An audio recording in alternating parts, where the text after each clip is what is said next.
fièvre, douleurs musculaires et articulaires, maux de tête ou de ventre. Les symptômes de la dengue sont similaires à ceux du paludisme, d'où souvent la confusion, vous l'avez entendu.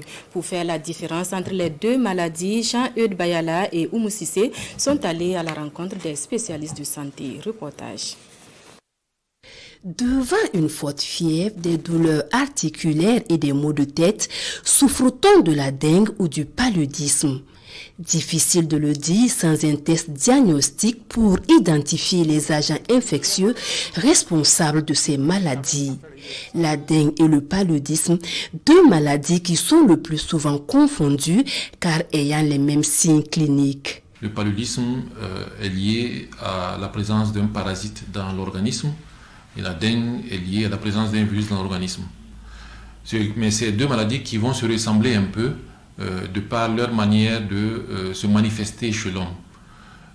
C'est deux maladies qui vont entraîner de la fièvre, c'est deux maladies qui vont entraîner des douleurs partout, des courbatures, c'est deux maladies qui vont entraîner des vomissements, souvent de la diarrhée.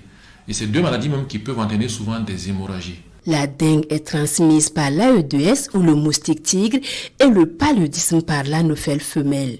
Des moustiques qui diffèrent dans leur manière de se comporter dans l'environnement.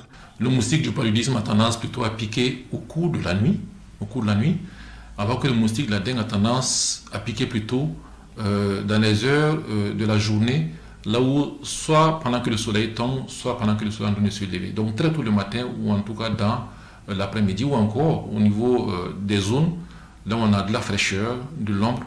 L'AEDS ou le moustique tigre et l'anophèle femelle se développent tous les deux dans les mêmes environnements. Ils se développent dans les gîtes potentiels que constituent toute réserve d'eau stagnante à l'intérieur ou à l'extérieur des domiciles. Il existe 4 types de virus responsables de la dengue, tous transmis par le moustique tigre.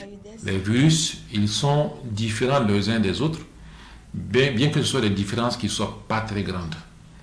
Alors, quand on est atteint par un type de virus, de la dengue, cela empêche le malade d'avoir la dengue avec le même type de virus les années qui vont suivre, même toute sa vie.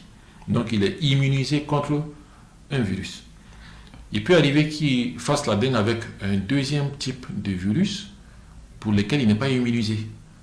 Donc il peut faire une deuxième fois la dengue avec un virus qui est différent. Donc il peut faire 4 fois la dengue avec les 4 virus différents. Et il n'y a pas de paludengue selon Dr Eric Arnaud Diendéré. Mais on peut avoir une ou des personnes atteintes de la dengue et du paludisme en même temps. Médicalement, ça n'a pas de sens. On a un paludisme qui est à part, et on a une dengue qui est à part. Donc c'est deux maladies qui sont complètement différentes. Et dans les études faites au Burkina Faso sur les années passées, 30% environ des patients font des maladies en même temps.